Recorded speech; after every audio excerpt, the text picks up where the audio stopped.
So hello everyone, my name is Ritika and आज की इस क्लास में हम पढ़ने जा रहे हैं हिस्ट्री का chapter number 2, socialism in Europe and the Russian revolution.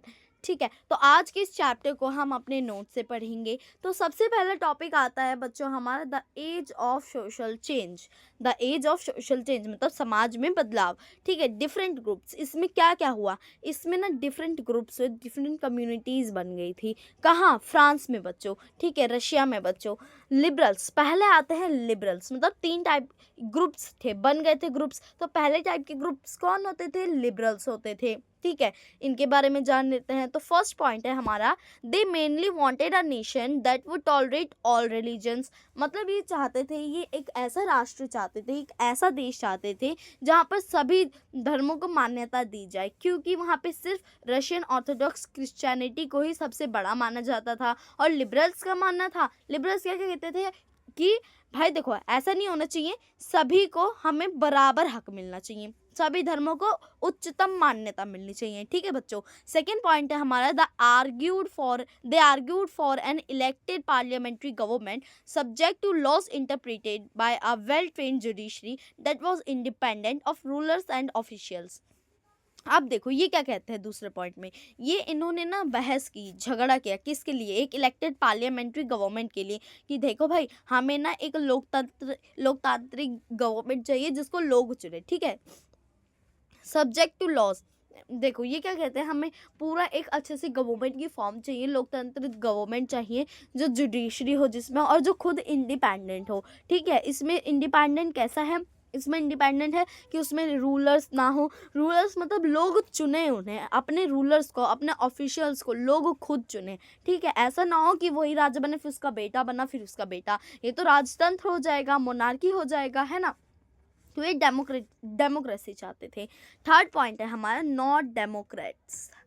इसका मतलब क्या है बताओ, थोड़ा सोच के बताओ। देखो डेमोक्रेट्स का मतलब बच्चों क्या होता है? डेमोक्रेट्स का मतलब ये होता है कि वोट देने का हक सबके पास ना हो। ये यूनिवर्सल अडल्ट फ्रेंचाइज इसमें बिलीव बिल्कुल भी नहीं करते थे। ये कहते थे सिर्फ गिने चुने लोगों को ही वोट देने का हक होना चाहिए। और वो कौन लोग थे बच्चों? वो लोग थे जो 23 वर्ष से ऊपर के आदमी थे, जिनके पास अपनी खुद की भूमि थी। ये औरतों को वोट्स देने में बिल्कुल भी बिलीव नहीं करते थे। और सेकेंड पॉइंट है हमारा, रेडिकल्स। सेकेंड ग्रुप कौन सा है बच्चों? हमारा रेडिकल्स। ठीक है, फर्स्ट पॉइंट है, they wanted a government which was based on the majority of a countries population. मतलब ये एक ऐसी गवर्नमेंट चाहते थे, ये एक ऐसी सरकार चाहते थे जो कि किस पे बेस्ड हो? मेजोरिटी ऑफ कंट्रीज पॉपुलेशन, मतलब उसमें सब कुछ, सारी सत्ता देश के हाथों में होनी चाहिए। ये नहीं कि जो सारी सत्ता का पावर है वो एक ही इंसान के हाथों में है, ये तो फिर राजतंत्र हो जाएगा, है ना बच्चों।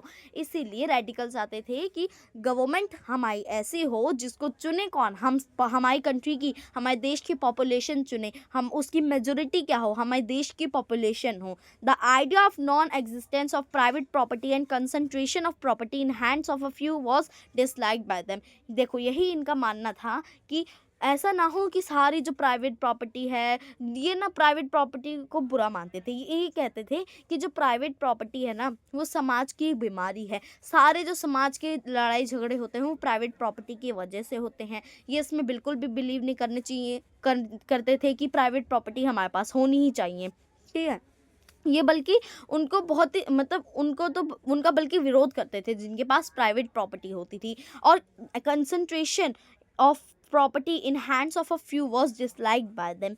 मतलब कि वो ऐसा भी नहीं चाहते थे कि मतलब जो प्रॉपर्टी है सारी, जो सारा सत्ता है, सारी पावर है, वो कुछ ही लोगों के हाथ में, कुछ ही लोगों के हाथों में हो। तो ऐसा बिल्कुल नहीं चाहते थे, ये भी उन्हें डिसलाइक किया। ठीक है, तीसरा है, supported suffragette movement, voting rights for women.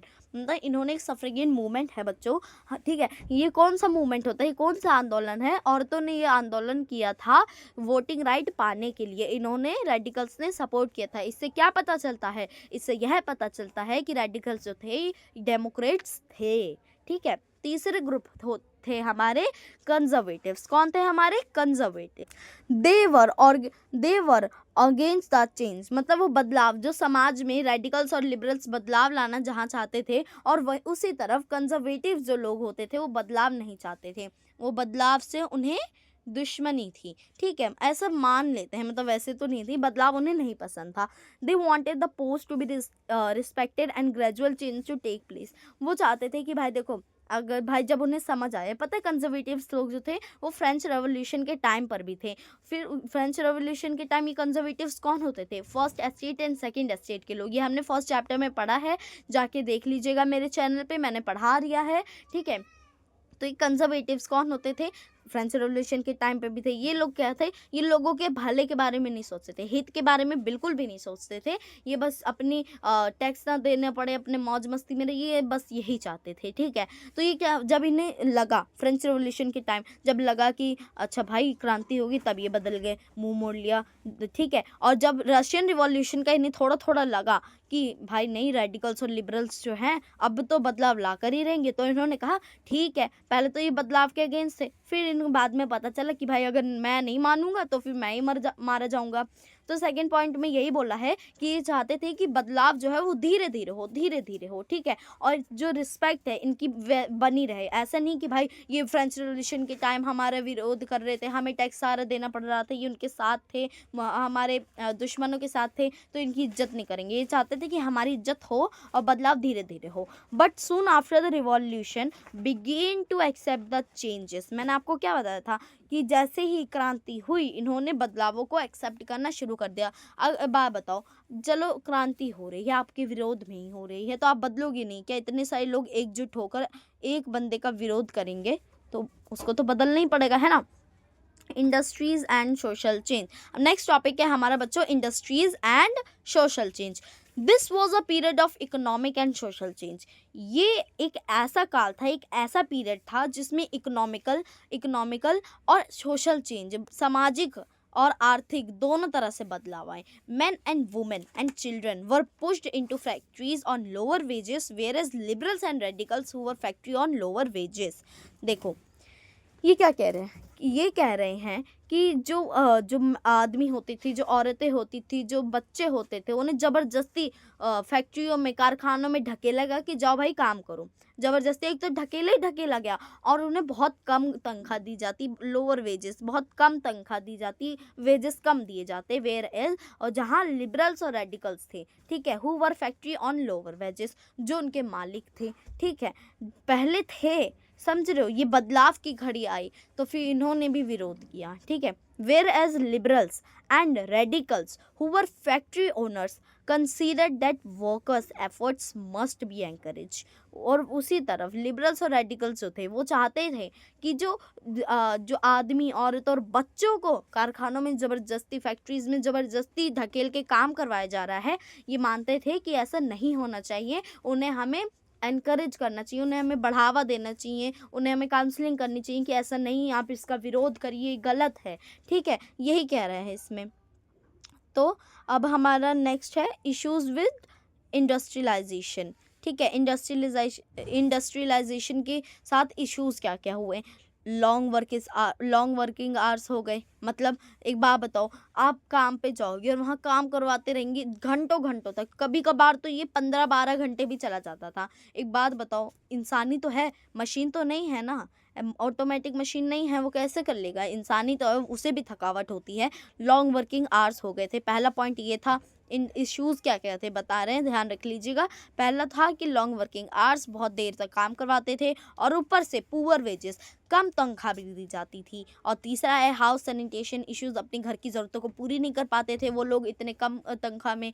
Unemployment was common, मतलब बेरोजगारी जो थी वो नॉर्मल सी, आम सी बात थी वहाँ पे। कहाँ? रशिया में, और जहाँ क्रांति की भावनाएं उठ रही थी, particularly during times of low demand for industrial goods.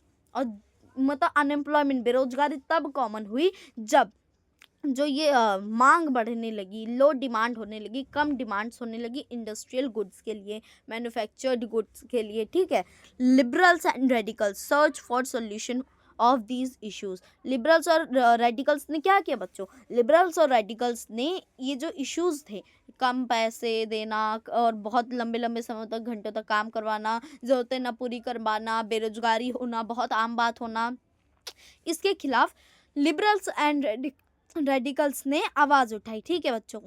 Next point आता है हमारा, नेक्स्ट टॉपिक आता है हमारे सोशल चेंज, समाज में बदलाव। ठीक है, पहला पॉइंट है almost all industries were the property of individuals. मतलब जितनी ज़्यादातर, मतलब ऐसे कहो 100 में से 99.9% जो कंपनीज थी, इंडस्ट्रीज थी, वो किसकी प्रॉपर्टी, इंडिविजुअल्स की कंपनी, इंडिविजुअल्स की प्रॉपर्टी थी। मतलब एक अकेले की थी भाई, इतनी फैक्ट्री है उसमें एक अकेला तुम ही सारा कमाई खाओगे, ऐसा तो नहीं हो सकता ना। ऊपर से तुम इन्हें कम तनख्वाह भी दे रहे हो, तो ये थी दिक्कत। ठीक है बच्चों, liberals and radicals themselves made their wealth through trade or industrial business। जो liberals और radicals थे, अब देखो उन्हें बदलाव लाना था। बदलाव लाने में ऐसा तो नहीं है ना कि फ्री में हो जाएगा बदलाव, फ्री में ला देंगे बदलाव, नहीं ना। तो उन्होंने क्या किया, उन्होंने पैसे पाने के लिए, पैसे आएंगे, लोगों को जागृत करेंगे, उनकी मदद करेंगे, तभी तो बदलाव ला पाएंगे। ऐसे थोड़ी ना होता फ्री में बदलाव, है ना। तो इन्होंने अपने, भाई एक बात बताओ, लिबरल्स रेडिकल्स कहाँ तक ही पैसा कमाते, कहाँ तक ही अपने नॉर्मल काम धंधे से पैसा कमाते, है ना। ऐसा तो नहीं हो सकता था। तो फिर इन्होंने क्या किया, इन्होंने ना कैसे पैसा कमाया, इन्होंने पैसा कमाया ट्रेड के द्वारा, व्यापार के द्वारा और इंडस्ट्रियल बिजनेस के द्वारा। अपनी भी इंडस्ट्रीज इन्होंने खोल दी जो पहले आया था। They felt that such effort should be encourage to earn, मतलब मैक्सिमम वेल्थ। देखो ये कहते थे कि देखो भाई, ये जो गरीब लोगों को काम कम पैसे में इतने घंटों घंटों तक काम करवा रहे ना, उन्हें हमें एंकरेज करना चाहिए। उनके एफर्ट, भाई एफर्ट हैं तभी तो कंपनी चल रही है, और ऊपर से तुम उनके साथ इतना अन्याय कर रहे हो। तो उन्होंने सोचा कि इनको ना हमें एनकरेज करना चाहिए, इनको हमें ना थोड़ा बढ़ावा, इन्हें काउंसलिंग करनी चाहिए। That would be achieved in the work force in the economy was healthy and citizens were educated. और ये तभी बदलाव आ सकता था जब जो इकोनॉमी है, आर्थिक है, आर्थिक, लोगों की आर्थिक तंगी सुधरेगी, पैसों मतलब ज़रूरतें पूरी कर पाएंगे। और तो और दूसरा पॉइंट है, जब सिटीजन्स जो हैं वो एजुकेटेड होंगे, सिटीजन्स पढ़े लिखे होंगे, सभ्य होंगे। ठीक है, थर्ड है हमारा, फोर्थ है हमारा, they oppose to the privileges but the old aristocracy had by birth. उन्होंने ना क्या किया, उन्होंने इसको इनकार कर दिया, इसका विरोध किया। किसको विरोध किया, जो फ्रेंच रेवोल्यूशन के टाइम से चला आ रहा था ना प्रिविलेज बाय बर्थ, लेकिन वो तो तब ख़त्म हो गया। लेकिन रशिया में अभी तक नहीं ख़त्म हुआ था, फ्रांस में तो ख़त्म हो गया था जब वो नेशनल असेंबली ने ख़त्म कर दिया था, लेकिन रशिया में अभी भी ये था, अभी भी ये खास तरह का अधिकार, जन्मसिद्ध अधिकार था बच्चों। तो इसका इन्होंने विरोध किया। They formally believed in the value of individual effort, labour and enterprise. वो बिलीव करते थे, कौन लोग, रेडिकल्स और लिबरल्स बिलीव करते थे। उनका मानना यह था कि अगर देखो, अगर कोई एक इंसान काम कर रहा है तो उसी की वैल्यू उसे मिलनी चाहिए, चाहे जितना काम कर रहा है वो। अगर देखो 15-18 घंटे बिना रुके कंटिन्यूसली काम किए जा रहा है, तो उसे उसके मुताबिक जितना उसने काम किया उतना ही तो उसे पैसे दो, उसे बहुत सारे पैसे मिलेंगे फिर अगर इसके मुताबिक देखा जाए। लेकिन वो ऐसा नहीं करते थे। अगर जैसे कि नॉर्मल सैलरी है 1500 एक दिन की, अगर तुम मान के चलो अगर 10 घंटे काम कर रहे हो, और उन्होंने तुमसे एक तो इतने ज़्यादा काम करवा ले 15 घंटे, और तुम्हें कितने दिए, 1500 था ना पहले, और तुम्हें कितने दिए, 300 में निपटा दिए। ये अच्छी बात है नहीं ना, ऐसा तो नहीं घर चलेगा तुम्हारा। और महंगाई भी वहाँ बढ़ी हुई थी। ठीक है, they also believe that societies would develop मोर। वो बिलीव करते थे, विश्वास, उनका मानना यह था कि जो हमारा समाज है वो और डेवलप करेगा, और डेवलप करना चाहिए। If freedom of individuals was ensured, अगर देखो ये कैसे मानते थे कि समाज में, अगर जैसे कि समाज को हमें डेवलप कराना है, उनका डेवलपिंग कराना है, डेवलपिंग कंट्री बनानी है, तो उन्हें फ्रीडम देनी होगी, इंडिविजुअल्स को, लोगों को आज़ादी देनी होगी। If the poor could labour, अगर जो गरीब है वो लेबर मजदूरी कर रहा है, and those with capital could operate without restraint, वो चाहते हैं कैपिटलिज्म आ गया है बच्चों, जिसका मतलब होता है कि मतलब देखो कि मतलब लोग जितना कमा रहे हैं उससे सब में बराबर बराबर बांटा जाए, है ना। Some nationalist, liberals and radicals wanted revolutions to put an end to the kind of governments established in Europe in 1815।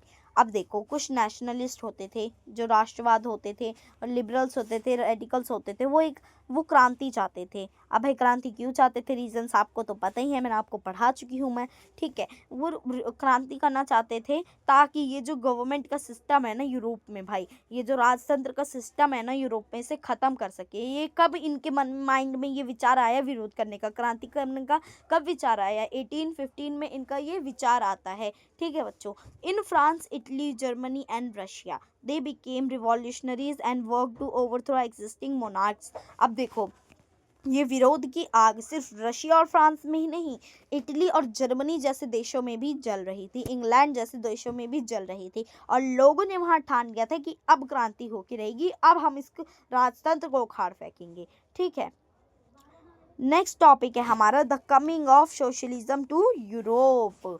ये क्या, सोशलिज्म आता है यूरोप में। सोशलिज्म क्या होता है?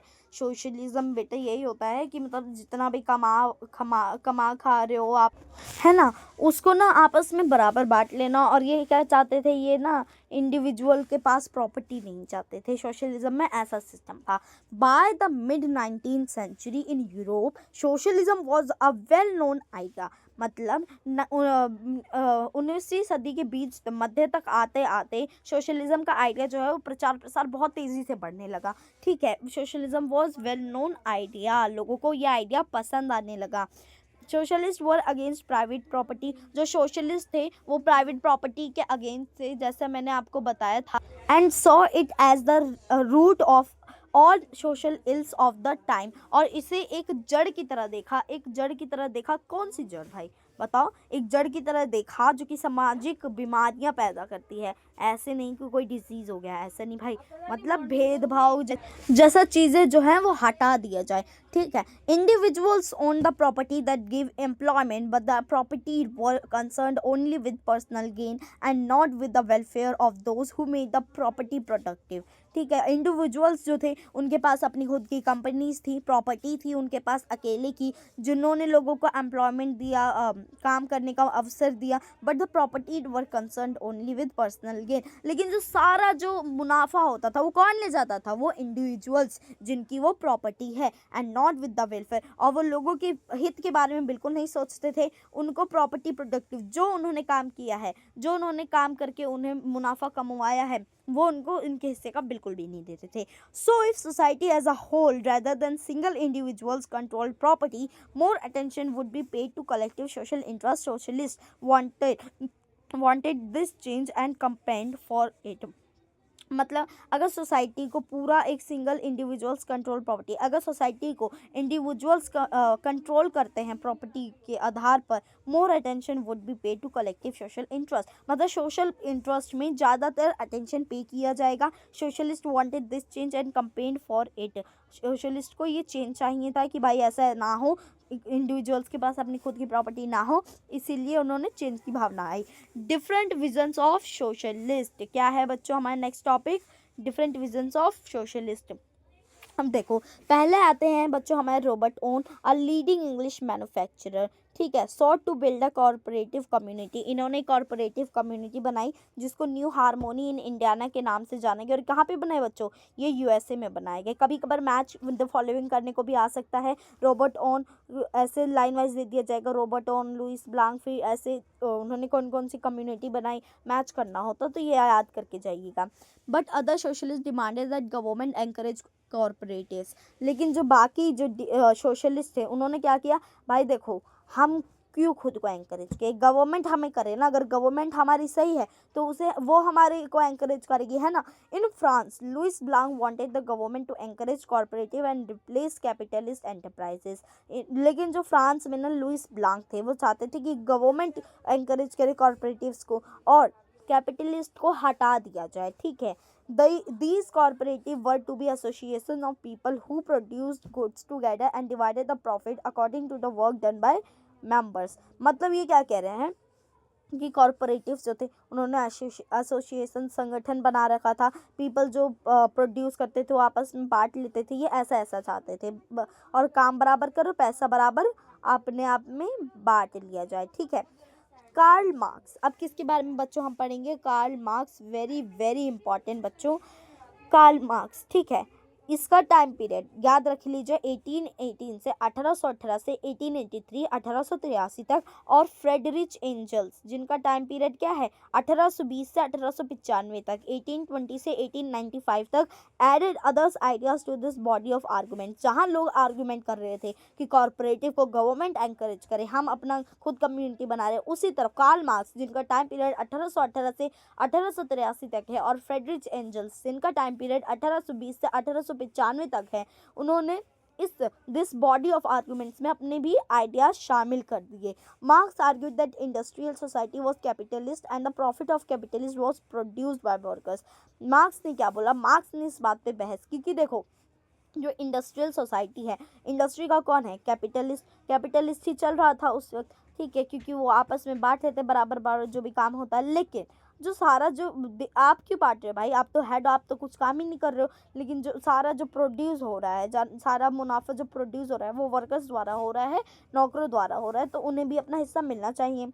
Workers had to overthrow capitalism and the rule of private property. उन्होंने कहा कि भाई देखो, अगर आपको आज़ादी चाहिए, किसको, अगर नौकरों, वर्कर्स, लेबरर्स को आज़ादी चाहिए तो उन्हें कैपिटलिज्म को उखाड़ फेंकना चाहिए, हटा देना चाहिए, and the rule of private property. और वो चाहते थे कि अगर आज़ादी चाहिए तो पहली बात तो कैपिटलिज्म को हटा दो, और दूसरी बात कि प्राइवेट प्रॉपर्टी जो नाम की चीज़ है, प्राइवेट प्रॉपर्टी जो लोगों के पास है, इसे भी हटा दो, प्राइवेट प्रॉपर्टी मत रहने दो, ठीक है, ये चाहते थे। Support for socialism, next topic है हमारा support for socialism. By the 1870s socialists formed an international body, namely the Second International, to coordinate socialist effort। मतलब उन 1870 के दौरान, ठीक है, 1870 ईस्वी के दौरान जो सोशलिस्ट थे उन्होंने एक इंटरनेशनल बॉडी बनाई जिसे हम second international to coordinate, second international body के नाम से भी जानते हैं। वेरी वेरी इंपॉर्टेंट गाइज, याद कर लीजिएगा, हमेशा एग्जाम में पूछा जाता है, कभी 1 मार्क्स में, कभी एक्सप्लेन करके पूछ ले जाता है 2-3 मार्क्स में, ठीक है। सेकेंड टॉपिक है हमारा वर्कर्स इन इंग्लैंड और जर्मनी। अभी तक तो हमने सिर्फ फ्रांस और रशिया के बारे में, उनके वर्कर्स, लेबरर्स, उनके जो अन्याय हो रहा था उसके बारे में पढ़ा। अब हम पढ़ेंगे बच्चों किसके बारे में, जो वर्कर्स थे इंग्लैंड और जर्मनी में, उनके बारे में पढ़ेंगे। Formed association to fight for the better living and working conditions. जो वर्कर्स थे इंग्लैंड और जर्मनी ने, उन्होंने ना एक एसोसिएशन, संगठन बना लिए, ठीक है, ग्रुप बना लिए, ताकि वो लड़ सके एक बेहतर जीवन के लिए, और ताकि उनकी जो काम करने की स्थिति है, काम ऐसे नहीं, वो तो मशीनों की तरह काम करवाते थे ना, तो वो चाहते थे कि ऐसा ना काम करवाया जाए भाई, ना काम करवा रहे तो नॉर्मल करवाओ, ये क्या होता है 10-15 घंटे कभी कभार करवा रहे हो। उनका मैक्सिमम बच पता है आपको 18-19 घंटे गया है, और उसमें से सोते खाते पीते आप हटा दो तो 3 घंटा मैक्सिमम, 4-5 घंटे सोते होंगे। आप बताओ ये कोई नींद है, ये कोई जीवन नहीं, कोई बेहतर जीवन है, नहीं ना, इतने, और पैसे भी इतने कम देते, इसीलिए उन्होंने लड़ने के लिए एक ग्रुप बनाया जिससे वो लड़ सके, ठीक है। They set up funds to help members in the time of distress। उन्होंने फंड्स, मतलब उन्होंने दान का एक सिस्टम चला कि उन लोगों को, उन मेंबर्स को हेल्प किया जाए जो कि परेशानी में है, मुश्किलों में है। They demanded a reduction of worked hours. वो चाहते थे कि जो वर्किंग आवर्स है हमारे 10-15 घंटे, उन्हें घटा दिया जाए, क्योंकि इतने घंटे कोई भी लगातार नहीं काम कर सकता, और ना काम करो तो वो पैसे ही नहीं देते थे, ठीक है। They demanded the right to vote, और उन्हें वोट का राइट नहीं था बच्चों, ये ध्यान रखने वाली बात है। तो उन्होंने वोट का, ताकि उन्हें वोट करने का अधिकार मिल सके, उसके लिए उन्होंने आवाज़ उठाई, ठीक है। In Germany these associations work closely with the social democratic party SPD and helped it win parliamentary seats. मतलब जर्मनी में ये जो संगठन बनाए गए थे इंग्लैंड और जर्मनी में, ठीक है, इंग्लैंड और जर्मनी में ना एक सोशल डेमोक्रेटिक पार्टी बनाई गई थी SPD नाम से। इन्होंने ना जिसको पार्लियामेंट्री सीट जीतने में, मतलब सरकार बनाने में बहुत हेल्प की थी। By 1905 socialist and trades unionists formed a labor party in Britain and a socialist party in France। ये क्या कह रहे हैं, 1905 के दौरान, 1905 में जो सोशलिस्ट थे और ट्रेड यूनियनिस्ट थे, उन्होंने एक लेबर पार्टी फॉर्म की, एक लेबर पार्टी बनाई, कहाँ पे, ब्रिटेन में बनाई, and socialist party in France. अब आवाज़ उठाने के लिए ब्रिटेन में लेबर पार्टी बनाई गई और फ्रांस में क्या बनाई गई, सोशलिस्ट पार्टी, ठीक है बच्चों। What is Russian revolution. अब देखो रशियन रिवॉल्यूशन के बारे में आ गया है, मैंने आपको बताया था। अब ये हमारा नेक्स्ट पार्ट है, ठीक है। चैप्टर के 2 पार्ट है, सोशलिज्म इन यूरोप जो कि हमारा कंप्लीट हो चुका है। सेकंड पार्ट है हमारा व्हाट इज़ रशियन रिवॉल्यूशन, ठीक है। रशियन रिवॉल्यूशन यहाँ से स्टार्ट हो जाता है बच्चों, ठीक है। कहाँ ठीक है। अब देखो क्या है यहाँ, ये क्या हो रहा है। What is Russian Revolution? Socialists took over the government in Russia through the October Revolution of 1917. देखो रशियन रिवॉल्यूशन यही है, सोशलिस्ट ने क्या किया, अक्टूबर रिवॉल्यूशन चला दिया था 1917 में, और राजतंत्र को हटा दिया था फरवरी 1917 में। और जितने भी ये इवेंट्स हुए हैं अक्टूबर में, इन सबको नॉर्मली क्या कहा जाता है, इन्हीं सबको हमारा रशियन रिवॉल्यूशन कहा जाता है, ठीक है। रशियन रिवॉल्यूशन इन 1914, अब क्या जानेंगे हम, Russian revolution in 1914। What are the areas, question में देखो चैप्टर तो ये है, अगर आप चैप्टर को क्वेश्चन वाइज बना के पढ़ोगे ना, it will definitely help you to gain more and more marks, ठीक है। इन एग्जाम ये क्वेश्चन की टाइप पढ़ोगे तो बहुत ही ज़्यादा मार्क्स गेन करने में इजी रहेगा। सेकंड, फर्स्ट क्वेश्चन था हमारा what is Russian revolution. Second है what are the areas included in Russian empire. देखो जो रशियन एम्पायर था इसमें कौन कौन से एरियाज इंक्लूडेड थे, तो सबसे पहली बात हम ये बताएंगे कौन राज कर रहा था कौन नहीं। इन 1914, कब, 1914 में ज़ार निकोलस जो था उन्होंने रशियन एम्पायर पे राज करते थे। Beside the territory around Moscow के आसपास वाले एरिया में रशियन एम्पायर भी इंक्लूडेड था, ठीक है।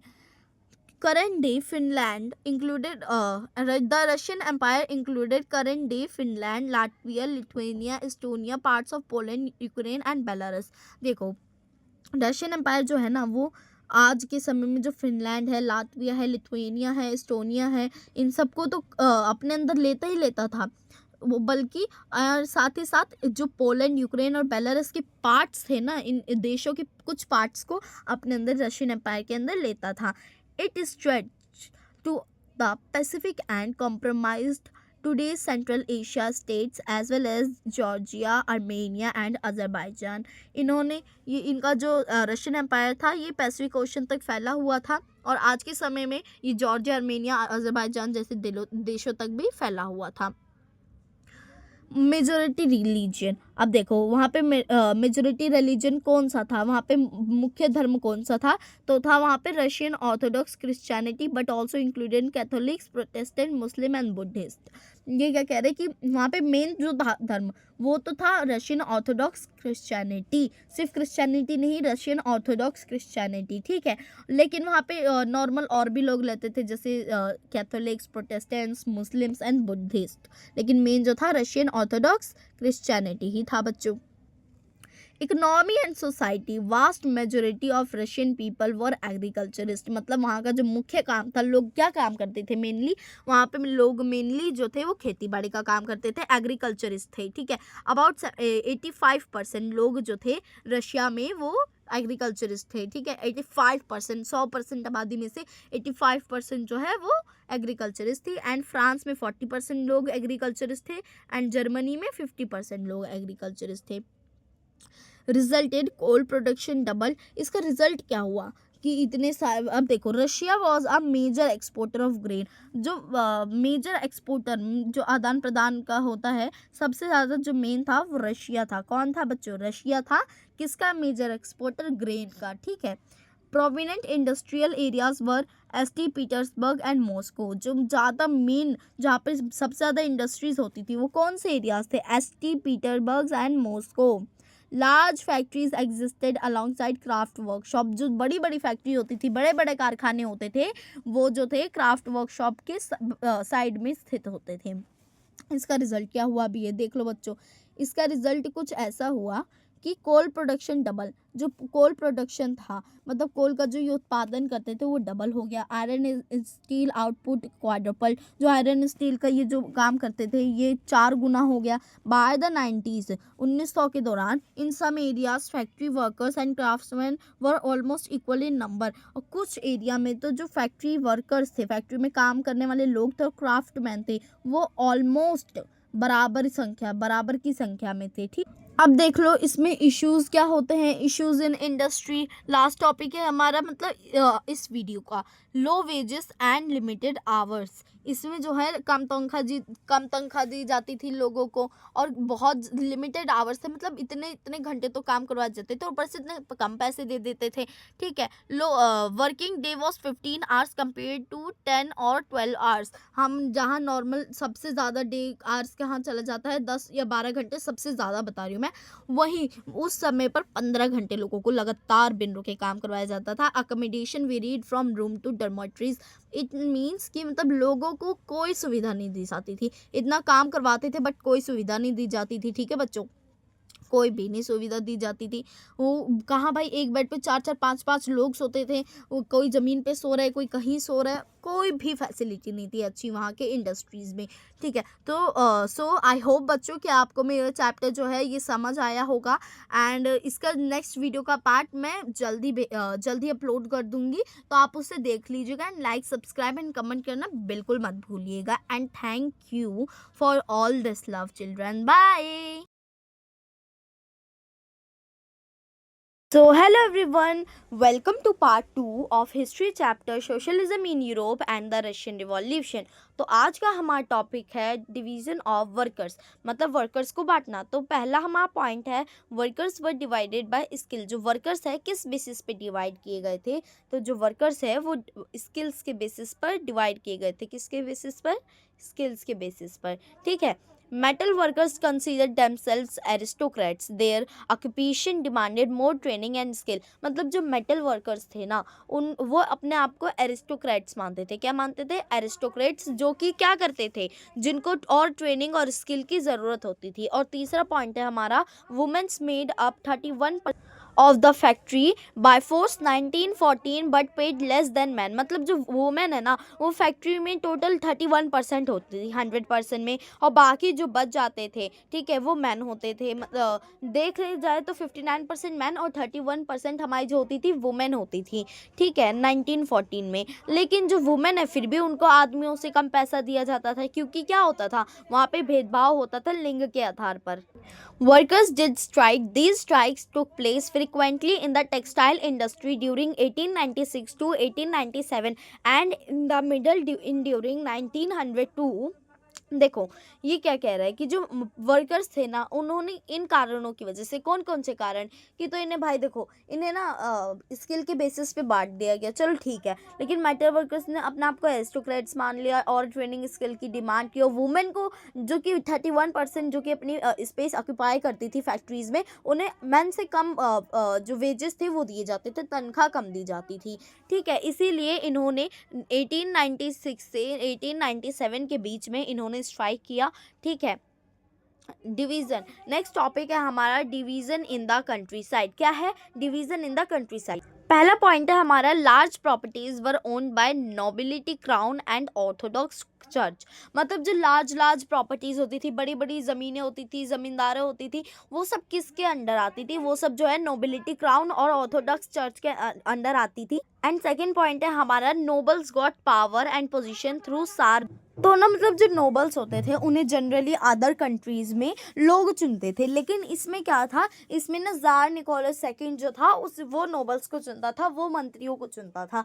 ठीक है, ऐसा सिस्टम था वहाँ पे। ठीक है बच्चों, एंड फिर अगर हम देखें हमारे थर्ड पॉइंट के बारे में, तो यह है, in Russia peasants wanted the land of the nobles. मतलब जो रशिया के अंदर जो किसान थे, पीजेंट्स थे, वो क्या चाहते थे, वो नोबल्स की ज़मीनें चाहते थे, ताकि वो उस पर क्या कर सके, ताकि वो उस पर खेती कर सके, है ना, यही तो चाहते थे। और क्या चाहते थे वो लोग? फ्रिक्वेंटली दे रिफ्यूज टू पे rent and even murdered landlords. मतलब जैसे ही उन्होंने मना किया, किसने मना किया? नोबल्स ने मना किया। ठीक है, तो फिर जो जितने भी ये पीजेंट्स थे, ठीक है, इन सब ने क्या धावा बोल दिया, किस पे बोल दिया? जो हमारे नोबल्स थे, और कुछ को तो मार भी डाला। ठीक है, इन 1902 में this occurred on a large scale in south Russia. और ये बहुत ही ज़्यादा जो मर्डर वर्डर का सिस्टम था, बहुत ही ज़्यादा बढ़ गया। कहाँ पर? साउथ रशिया में ये सब बहुत ही ज़्यादा बढ़ने लगा था।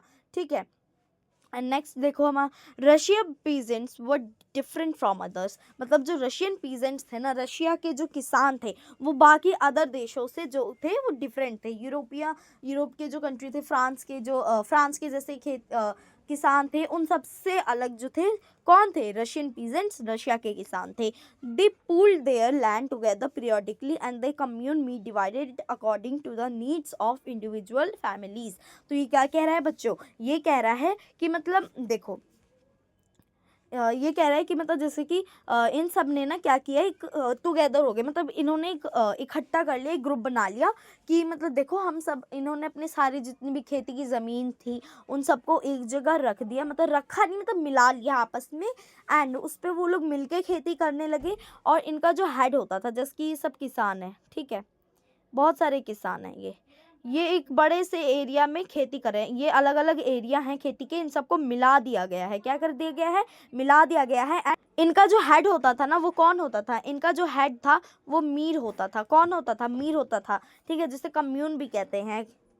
वो क्या करता था, जैसे ही खेती बाड़ी हो जाती और हार्वेस्टिंग का टाइम आता, जब कटाई की जाती, जितना भी प्रोड्यूस होता था गुड्स, ठीक है, वो आपस में ऐसे नहीं कि सब बराबर बराबर बांट लो, ऐसा नहीं होता था, क्योंकि उसमें कुछ अमीर भी किसान होते थे, कुछ गरीब भी होते थे। तो वो क्या करते थे? फैमिली के अकॉर्डिंग बांटते थे कि मतलब देखो भैया, ऐसा वैसा सिस्टम ना है, ऐसा है ना सिस्टम कि मतलब जैसे कि जो जितना गरीब होगा, जिसकी जैसे कि 4 इंसान की फैमिली, तो उसे उतना ही अनाज मिलेगा। अगर जैसे कि किसी की ज़्यादा 7-8 मेंबर है, किसी के घर में 7-8 मेंबर हैं, तो उसको उतना ज़्यादा अनाज मिलेगा, भले से उसने कितना काम ही किया हो या ना किया हो, ठीक है। नेक्स्ट टॉपिक है हमारा सोशलिज्म इन यूरोप। क्या है बच्चों हमारा socialism in Europe? The Russian social democratic workers party was founded in 1898। देखो, by socialist who respected Marx idea. मतलब ये क्या कह रहा है कि जो रशिया में ना एक सोशल डेमोक्रेटिक वर्कर्स पार्टी बनाई गई थी, कब?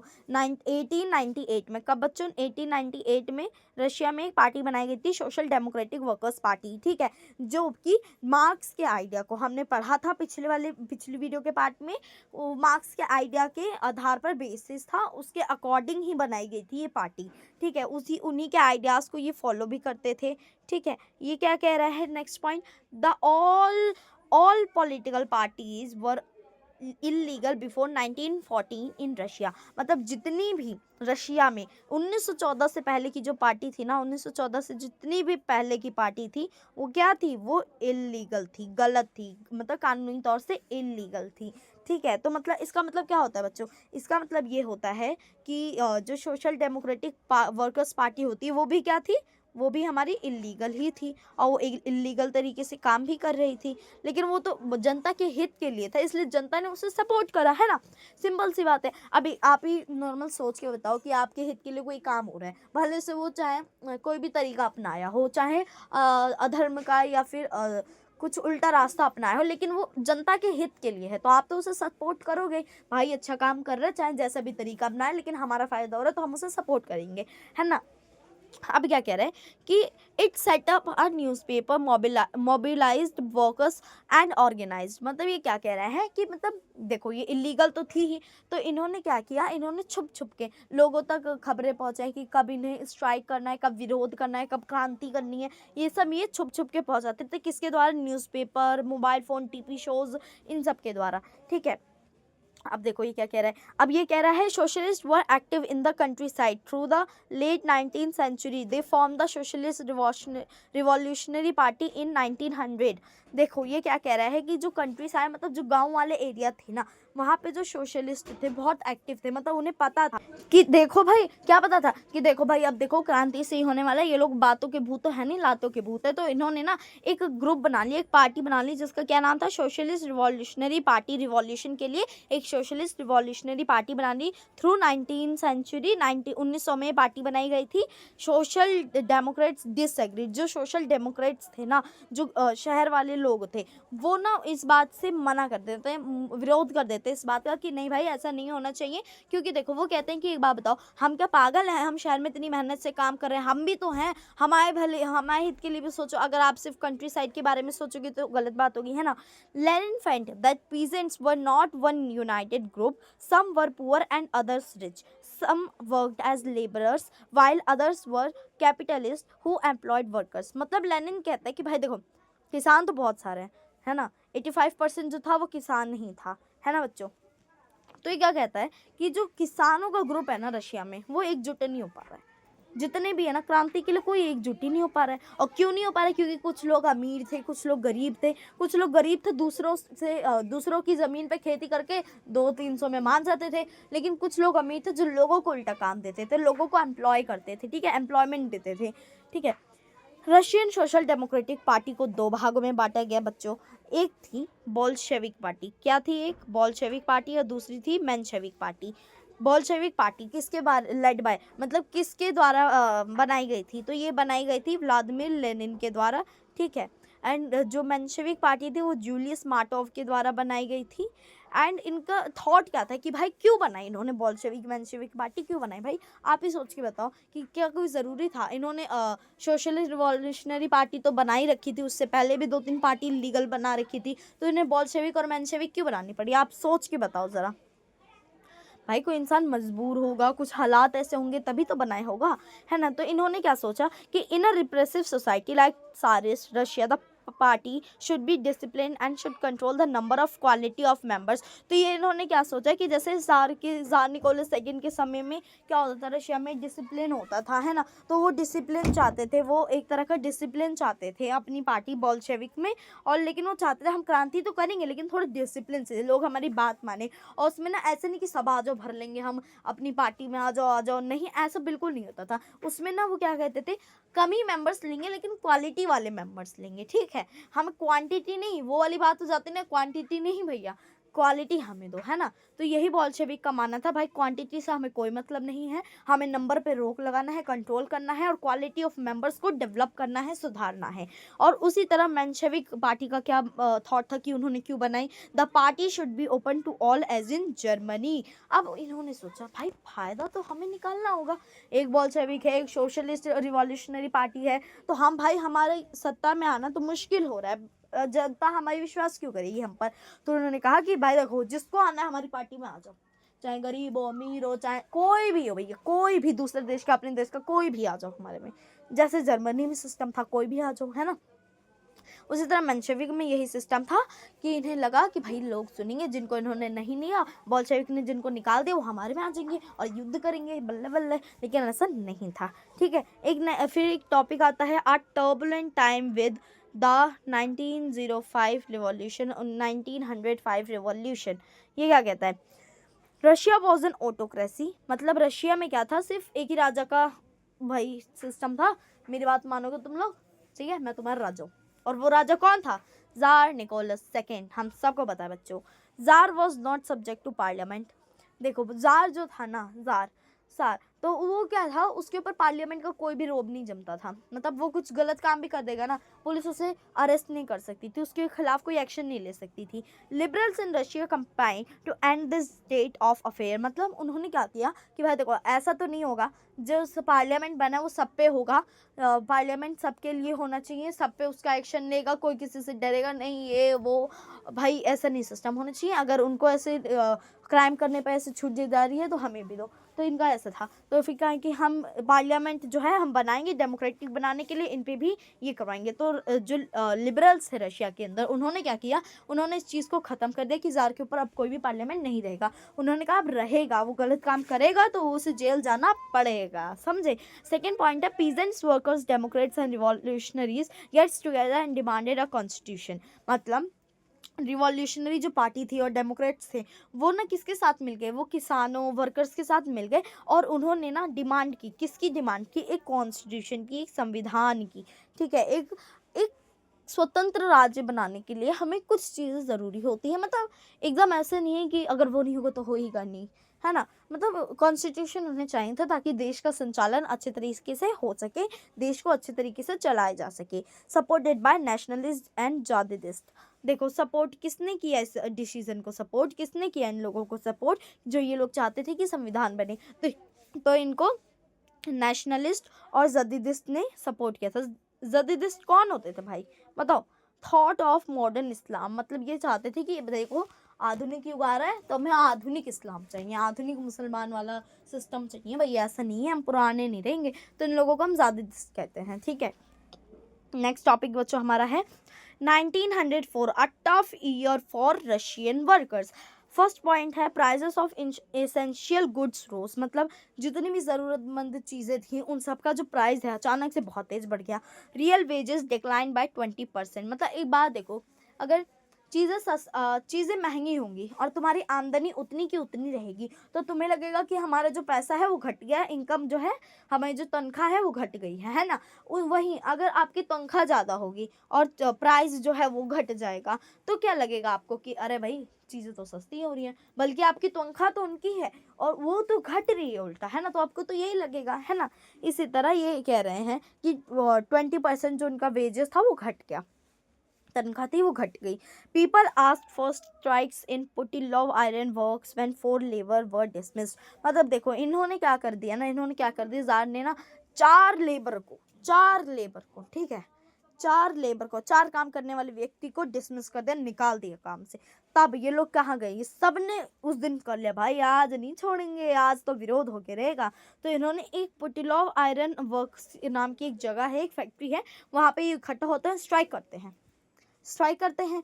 और उसमें से जो क्या होता है, उसमें जो 110 मिलियन लोग, माने क्या क्या 1,10,000 जो वर्कर्स होते हैं ना, वो S T Petersburg went in demanding, मतलब वहाँ जाते हैं एस टी पीटर्सबर्ग में, वहाँ विरोध करते हैं, वहाँ क्रांति करते हैं। 1,10,000 वर्कर्स, काम करने वाले लोग, और वहाँ किस चीज़ की डिमांड करते हैं, reduction in workers day to 8 hours. मतलब पहले 15-15, 10-10, 12-12 घंटे करवाते थे, तो उन्होंने बोला देखो भाई ऐसा नहीं है उसका सिस्टम, ऐसा मत करो सिस्टम, ऐसा कर दो कि भाई 8 घंटे करवा लो हमसे काम, हम पूरे शिद्दत मन से करेंगे, ठीक है। और क्या कह रहे हैं, वेजेस एंड इम्प्रूवमेंट, इनकी जो तनख्वाह है वो बढ़ा दो, तनख्वाह बढ़ा दो भाई, पहले तो इतनी कम थी, ठीक है, अब तो बढ़ा दो कम से कम। एंड फिर क्या कहते हैं, इम्प्रूवमेंट चाहिए भाई, इन्हें सोने की जगह पे कुछ इम्प्रूवमेंट नहीं था, एक एक बेड पे 4-4, 10-10 लोग सो रहे हैं, ऐसा थोड़ी ना होता है ना।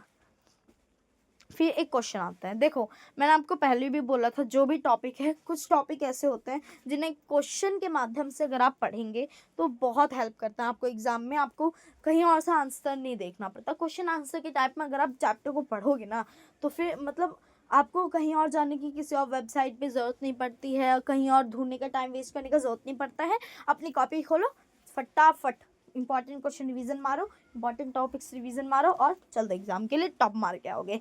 देखो क्वेश्चन है, what is bloody Sunday.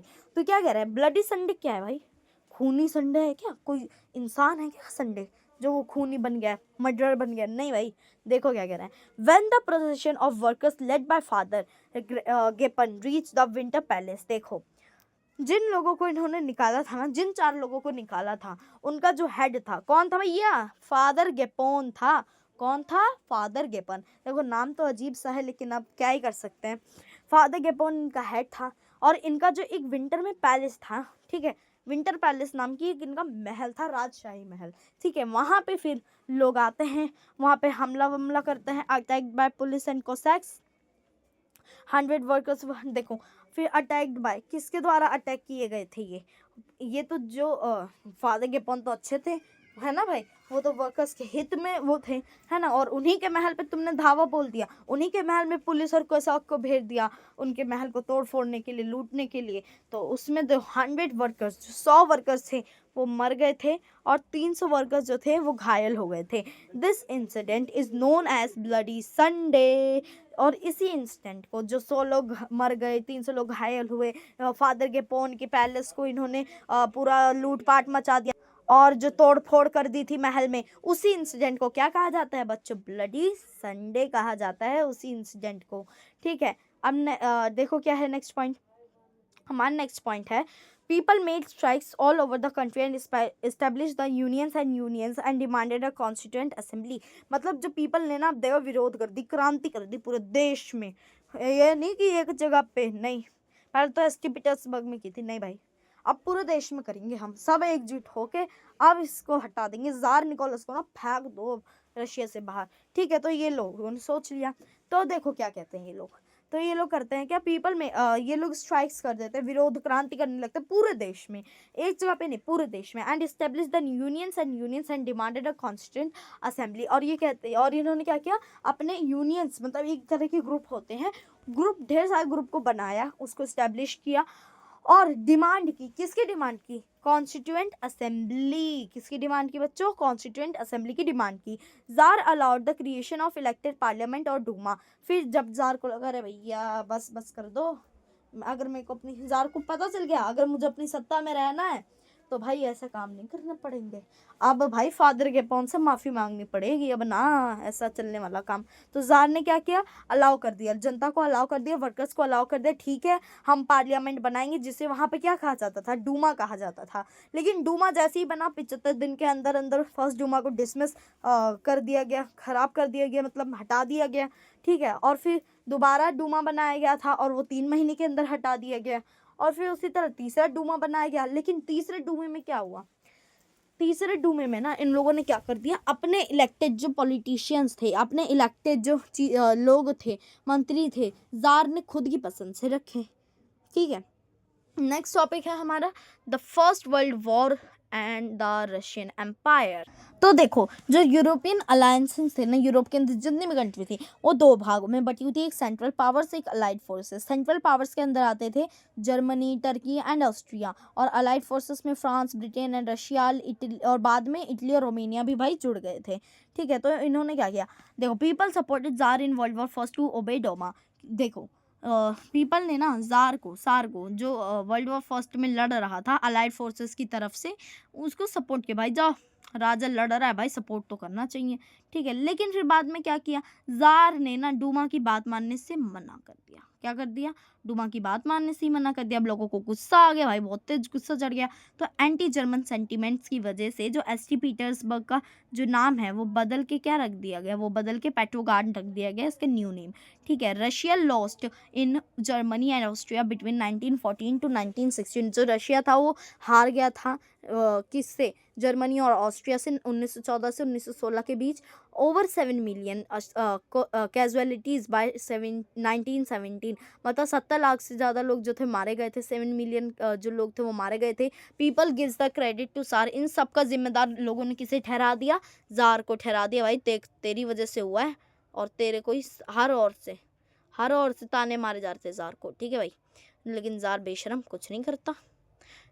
Impact on industry. अब इंडस्ट्रीज पर क्या प्रभाव पड़ा ये जान लेते हैं, ठीक है। Bread and flour became scarce, मतलब जो ब्रेड और फ्लोर है वो ना बहुत कीमती बन गए, मतलब बहुत महंगे हो गए। तो भाई देखो जो भी चीज़ महंगी हो जाएगी, जिसको भाई खरीद नहीं पाएंगे लोग ज़्यादातर, तो वो भाई कीमती तो हो ही जाएगी। तो देखो जर्मनी और रशिया के वॉर में ना क्या किया? जर्मनी और रशिया के वॉर में जब वॉर हो रहा था, वॉर के बाद जब रशिया हार गया, तब जर्मनी के पास ना एक ये नदी थी जिसको बाल्टिक सी के नाम से जाना जाता है। जर्मनी ने उस पर कब्जा कर लिया। और देखो रशिया का जो जो इंडस्ट्री का ज़्यादातर एक्सपोर्टेशन होता था वो बाल्टिक सी के द्वारा ही होता था। अब वो जर्मनी ने हथिया लिया है, तो भाई देखो अब रशिया का लॉस होने लगा है, ठीक है बच्चों। February revolution in Petrograd. अब फेब्रुअरी रिवॉल्यूशन पेट्रोगार्ड में देख लेते हैं क्या होता है। तो एक नेवा रिवर होती है बच्चों, जिसके राइट साइड जो होते बहुत बैड कंडीशन होती है और लेफ्ट साइड गुड कंडीशन होती है, पूरा उल्टे ही हो गया है। On 22 February 1917 a lockout took place, मतलब एक क्रांति की आवाज़ आती है 22 फरवरी 1917 में। जो देखो फैक्ट्रीज में ना वुमेन भी, जो औरतें वो भी विरोध कर रही थी, वो भी क्रांति कर रही थी, ठीक है। और इसीलिए उसी दिन को क्या इंटरनेशनल वुमेंस डे के नाम से जान लिया जाए। अब कोई पूछे भाई क्यों मनाया जाता है तो बता दीजिए कि भाई लड़की लड़कों से कम है के। Workers cross Neva and reach Nevsky Prospect. देखो वर्कर्स ने नेवा नदी को पार किया और नेव्स्की प्रॉस्पेक्ट को जा पहुंचे, जहाँ पर डूमा था, जहाँ पर राजा का पैलेस था, ठीक है। गवर्नमेंट इम्पोज कर्फ्यू, जो गवर्नमेंट थी उसने कर्फ्यू लगा दिया कि वो अंदर ना पाए। और 24 और 25 तक वो यू टर्न ले लिए। जब उनको पता चला कि नहीं भाई, फिर वो वापस आ गए कहाँ पे? राइट साइड पे जहाँ ये लोग रहते थे, वापस आ गए। फिर 25 फरवरी को गवर्नमेंट ने डूमा को ही हटा दिया। कह रहे लो तुम लोग करोगे विरोध, तुम लोग क्रांति करोगे, लो मैं हटा दिए डूमा, जो करना है कर लो जाओ, ठीक है। जब गवर्नमेंट ने डूमा को सस्पेंड कर दिया, हटा दिया, तो 26 फरवरी को लोग दोबारा आते हैं। कहाँ पे आते हैं? जहाँ पे डूमा था, जहाँ पे हटा दिया, जहाँ राजा का घर था, वहाँ पर आते हैं, फिर से क्रांति करते हैं। और 27 फरवरी को जो लोग थे उन्होंने ना स्लोगन्स, उन्होंने स्लोगन्स करने शुरू कर दिए, किसके बारे में, हमें ब्रेड दो, वेजेस बढ़ाओ, जो बेटर आवर्स दो, जो हम घंटों घंटों तक काम करते हैं उसे हटाओ, हमें लोकतंत्र चाहिए, इस तरह के स्लोगन्स देने शुरू कर दिए। कैवलरी जो देखो देखो कैवलरी जो होते थे वो थे कौन, हमारे सोल्जर्स थे वहाँ के, हमारे इंडिया के नहीं भैया, रशिया के जो थे वो सोल्जर्स थे, ठीक है। उन्होंने ना, जब राजा ने कहा गोली चलाओ इन लोगों पे, सोल्जर्स ने मना कर दिया। अरे भाई क्यों मना कर दिया, उन्हें अच्छी खासी तनख्वाह मिल रही है। नहीं भाई, क्योंकि वो देखो, क्योंकि वो भी किसान थे, उन्हें ज़बरदस्ती ट्रेनिंग में लाया गया था ताकि वो सोल्जर बन सके, ज़बरदस्ती का। फिर जब उन्हें पता चल गया कि भाई देखो ये अच्छा मौका है, हम अपने किसान भाइयों के साथ मिल जाते हैं, तो उन्होंने क्या किया, उन्होंने मना कर दिया और वो भी ज्वाइन हो गए स्ट्राइकिंग वर्कर्स, जो भी विरोध करे, जो भी क्रांति वाले वर्कर्स थे उनके साथ वो लोग भी ज्वाइन हो गए। और शाम तक soldiers and workers form Soviet और काउंसिल, एक ग्रुप बना लिया सोवियत या काउंसिल नाम से, वो फॉर्म कर लिए, ग्रुप बना लिया इन द सेम बिल्डिंग। देखो जहाँ पे डूमा बना था, ठीक है, this was the Petrograd Soviet. Duma को पेट्रोग्राड सोवियत के नाम से अब जाना जाने लगा। देखो कैसा मस्त बदला लिया है ना। Soviet leaders and Duma leaders form provisional government. जो सोवियत के लीडर्स थे और डूमा के लीडर्स थे मिलकर, जो पहले थे और जो नए हैं, उन पुराने नए दोनों ने मिलकर एक प्रोविजनल गवर्नमेंट बना ली थी। February revolution brought down the monarchy, और मोनार्की भाई फरवरी रेवोल्यूशन की वजह से मोनार्की जो वो ख़त्म हो गई थी। अब what is April thesis. In April 1917 Lenin return the Russia from his exile. मतलब लेनिन जो था वो चला गया था, दोबारा आता है अप्रैल 1917 में। He declared that he broad, उसने 3 वादे किए। पहला वादा किया वॉर ख़त्म कर दो भाई, क्योंकि बहुत नुकसान हुआ है उससे, है ना। बाल्टिक सी भी हमारा छिन गया, जर्मनी ने हथियार लिया है। उसने पीसेंट्स को ज़मीन देने का वादा किया और बैंक्स टू बी नेशनलाइज, उसने उसका वादा किया, ठीक है। बैंक्स किसी के खाली नहीं रहेंगे, हेल्प करेंगे, ये वो। बोल्शेविक पार्टी ने फिर अपना नाम बदल के क्या रख लिया, कम्युनिस्ट पार्टी। ये याद रखने वाली चीज़ है, ठीक है। रिवॉल्यूशन ऑफ अक्टूबर 1917 के बारे में जान लेते हैं। बोल्शेविक सपोर्टर्स ब्रॉट टुगेदर, मतलब जो बोल्शेविक के सपोर्टर थे ना, जितने भी वर्कर्स थे, लेबरर्स थे, वो सब एक साथ इकट्ठा हो जाते हैं। लेनिन को थोड़ा डर लगा कि जो प्रोविजनल गवर्नमेंट है वो डिक्टेटरशिप ना ला दे, ठीक है, उसकी वजह से फिर कोई इलेक्शन ही नहीं कर पाएगा। तो ऑन 16 अक्टूबर 1917 लेनिन परस्यूडेड, वो लोगों से कहता है भाई देखो ऐसी ऐसी बात है, डिक्टेटरशिप कभी भी ला सकता है। तो इन्होंने ना एक मिलिट्री रिवॉल्यूशनरी कमेटी बना दी, एक ग्रुप बना लिया, कमेटी बना ली मिलिट्री रिवॉल्यूशनरी कमेटी नाम से, और उसका जो लीडर था लियोन ट्रॉट्स्की को बना दिया गया, ठीक है। On 24 October sensing trouble, prime minister Kerensky had left the city to summon troops. मतलब जैसे ही 24 अक्टूबर को लगा वहाँ के प्राइम मिनिस्टर को सेंसिंग ट्रबल, उन्हें लगा कि अब भाई मुश्किल होने वाली है, तो वो देश को छोड़ के, वहाँ सिटी को छोड़ के अपने सैनिकों के पास रक्षा के लिए चले जाते हैं। Government seize 2 buildings of Bolshevik की जो बड़ी बड़ी बिल्डिंग्स थी, जो बड़ी बड़ी फैक्ट्रीज थी दो, उनको ना सीज कर लिया, हथियार लिया। तो एमआरसी कौन, मिलिट्री रिवॉल्यूशनरी कमेटी ने ऑर्डर किया कि जाओ तुम भी फिर भाई गवर्नमेंट की बिल्डिंग कर लो। उन्होंने हमारी सीज करी तो तुम भी करो, बदला हम भी लेंगे भाई, ऐसे कम थोड़ी ना है। फिर है by December Bolshevik control the Moscow Petrograd area. लेकिन दिसंबर तक आते आते जो बोल्शेविक था उन्होंने मॉस्को पेट्रोग्राड एरिया को जीत लिया। मतलब क्या है भैया, पावर में आ गए हमारे कौन, बोल्शेविक्स, ठीक है। व्हाट चेंज आफ्टर अक्टूबर, ये बड़ा क्वेश्चन आता है भाई, क्या भाई अक्टूबर के बाद, अक्टूबर रिवॉल्यूशन जो हुआ है इसके बाद क्या चेंज हुआ, बताओ, तुम ही बताओ, कुछ हुआ नहीं ना। हुआ भाई, बहुत कुछ हुआ, आओ पढ़ोगे तभी तो जानोगे। Bolshevik were oppose to private property. जो बोल्शेविक थे वो बिल्कुल ही विरोध करते थे, किसका, प्राइवेट प्रॉपर्टी का, ठीक है। तो पहला पॉइंट तो ये हो जाता है। सेकेंड है nationalisation of industries and banks, जो ये वादा किया था। तीसरा है government took over ownership and management, वो चाहता था कि गवर्नमेंट जो है ओनरशिप संभाले और मैनेजमेंट संभाले। और चौथा था डिक्लेरेशन ऑफ लैंड, जैसे कि उसने वादा किया था कि वो समाज में सबको बराबर बराबर प्रॉपर्टी देगा, है ना। क्या कैसा था कि मतलब जैसे कि अगर किसी के पास ज़्यादा ज़मीन है, जाओ बांट दो भैया, बंटवा देता था वो, इतना अच्छा था, ठीक है बच्चों। फिर वो क्या कर रहे हैं, peasants were allowed to seize the land of the nobility. तो मतलब पीजेंट्स को उन्होंने अलाउ कर दिया कि जितने भी अमीर अमीर लोग हैं उनकी जाओ लैंड ले लो, उनके पास भी मतलब ऐसा मत करना है कि भाई पूरा कंगाल कर दो, मतलब तुम भी ले लो अपने हिस्से का। फिर partitions of large houses according to family requirement, उन्होंने क्या किया कि जितनी बड़ी फैमिली उतना बड़ा घर देते थे। फिर 7th पॉइंट है band old titles of aristocracy, जो भी एरिस्टोक्रेसी का बैंड टाइटल लगाएगा भैया उसको तो जेल, ठीक है। फिर लास्ट है new uniform for army and officials, उन्होंने न्यू यूनिफॉर्म बनाने का वादा किया। इलेक्शंस आफ्टर ऑल चेंजेस, अब इलेक्शंस कैसे हुए भाई, हो गया लेकिन काबू पूरी तरीके से अभी थोड़ी ना आया है।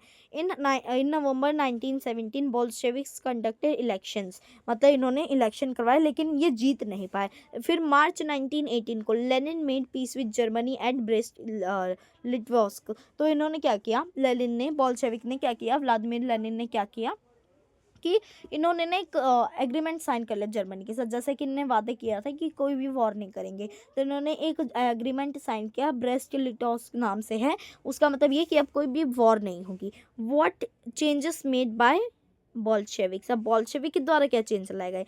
सीक्रेट पुलिस, एक सीक्रेट पुलिस बनाई गई थी जिससे पहले चेका कहा गया, बाद में ओजीपीयू कहा गया एंड बाद में एनकेवीडी कहा गया। उनको बोल्शेविक ने दे रखा था एनकेवीडी को ये अधिकार कि कोई भी जो बोल्शेविक की बुराई करता दिखे उसे जेल में डाल दो। फिर इन्होंने सेंसरशिप, फ्रीडम ऑफ स्पीच को रोक लगा दी। क्या कर दिया भैया, रोक लगा दिया। अब तो नहीं भैया, अब बिल्कुल नहीं। जो भी इनके बारे में बुरा बोलेगा, जो भी विरोध में इनके बात करेगा, उनको जेल में डाल दो। वॉर वॉज बिटवीन, अब वॉर किसके, अब सिविल वॉर एक नेक्स्ट टॉपिक है बच्चों हमारा, ठीक है। अब वॉर के बारे में पढ़ेंगे, ठीक है, वॉर के बारे में पढ़ेंगे। जो war was between Bolshevik, non Bolshevik, French, American, British, Japanese, इन सभी देशों के बीच में युद्ध हो रहा था। लेकिन जो नॉन बोल्शेविक थे ना, वो सपोर्टेड बाय अदर कंट्रीज। वो अदर कंट्रीज कौन थी, बोल्शेविक थी, अमेरिकन थी, ब्रिटिश थी, जापान था।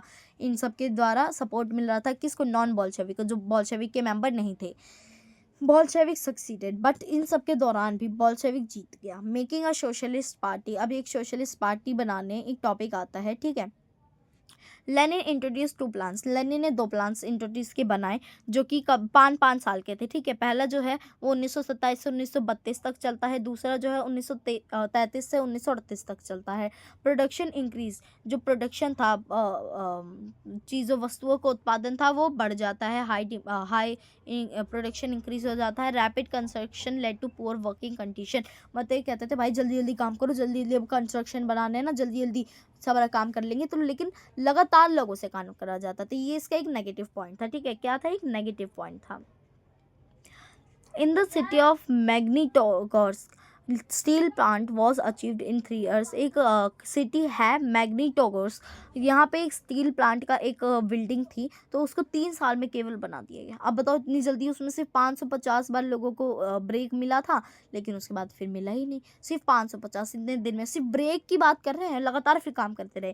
एक्सटेंडेड स्कूल्स, मतलब स्कूल्स बनवाएगी कि भाई बच्चों पढ़ो, यूनिवर्सिटीज़ बनाएगी, जिसको और पढ़ना है वो पढ़ो। इस्टेब्लिश क्रंचेस इन फैक्ट्रीज, मतलब जो औरतें थी जिनके छोटे छोटे बच्चे थे, वो कहता कि कोई बात नहीं, आप अपने बच्चे को यहाँ झूला पालना वालना लगवा दिए फैक्ट्री में, वहाँ रख दो और अपना काम करो। हेल्थ आर इम्प्रूव्ड, जो हेल्थ केयर जो था वो इम्प्रूव्ड होने लगा। लिविंग क्वार्टर्स ऑफ सेटअप, जैसे पहले एक एक बेड पे 4 4 8 8 10 10 लोग रहते थे ना, अब उसको इम्प्रूव करके क्या कर दिया गया बच्चों, उसको इम्प्रूव करके अच्छे से लिविंग क्वार्टर कर दिया ताकि जो लेबर्स हैं वो रह सके। नेक्स्ट हमारा टॉपिक आता है इफेक्ट आफ्टर कलेक्टिविजेशन प्रोग्राम, ठीक है। ये क्या कहता है, from 1929 the party forced all peasants to cultivate in collective farms kolkhoz, मतलब ये क्या कहता है 1929 में कि सभी पार्टी सुनो, एक ज़मीन पे कल्टीवेट करो, ढेर सारी ज़मीन मिला लो, उसी पे सब मिलके काम करो, जिसे कोलखोज के नाम से जाना जाता है। डिस्ट्रॉय देयर लाइफ स्टॉक, इसी जल्दी जल्दी के चक्कर में उन्होंने क्या डिस्ट्रॉय कर दिया, क्या डिस्ट्रॉय कर दिया आप ही बताएं। इन्होंने ना क्या डिस्ट्रॉय कर दिया, अपने लाइफ स्टॉक, क्या डिस्ट्रॉय कर दिया, अपने जो जंतु थे, जानवर थे, इन सबको डिस्ट्रॉय कर दिया इन्होंने, ठीक है। वर्कर्स कैन नॉट स्ट्राइक, जो वर्कर्स थे वो स्ट्राइक भी नहीं कर सकते थे क्योंकि उन्हीं ने चुना था इनको, है ना, तो स्ट्राइक कैसे ही करते। Growing influence of the Russia revolution and USSR, next last topic है बच्चों ये हमारा, फिर इसके बाद छुट्टी, ठीक है। पहला पॉइंट है बोल्शेविक टुक ऑल पावर, सारी पावर जो थी बोल्शेविक के हाथों में। In many countries communist party were formed like the communist party of great, her country में ये जैसे रशिया में कम्युनिस्ट पार्टी थी, दूसरे कंट्री में बस नाम बदल देते थे, कम्युनिस्ट पार्टी ऑफ ग्रेट। तीसरा पॉइंट है in second world war socialism became a global face, मतलब सेकेंड वर्ल्ड वॉर के आते आते वर्ल्ड वॉर के दौरान सोशलिज्म एक बहुत बड़ा आइडिया बन गया था, ठीक है, लोगों को पसंद आने लगा था। Backward country had became a great power, मतलब जो गांव के इलाके थे वो भी उनके अंदर पावर आने लगी। इट मीन्स कि डेवलप होने लगा है। Industries and agricultural had developed, जो इंडस्ट्रीज थी, जो खेती बाड़ी का टूल्स थे, सब कुछ डेवलप होने लगा था। By the end of 12th century the international reputation of USSR as a social country had decline. मतलब ये क्या कह रहा है कि मतलब देखो, मतलब जो रेपुटेशन थी ना इंटरनेशनल यूएसएसआर की, वो ख़त्म हो गई थी कब 12th सेंचुरी तक आते आते। तो यही था। थैंक यू पूरी वीडियो को देखने के लिए। लाइक सब्सक्राइब कमेंट करना बिल्कुल मत भूलना। मैंने ये चैप्टर कंप्लीट करवा दिया है। अगली बार हम थर्ड चैप्टर के साथ मिलते हैं, Nazism and the rise of Hitler, ठीक है। So thank you guys.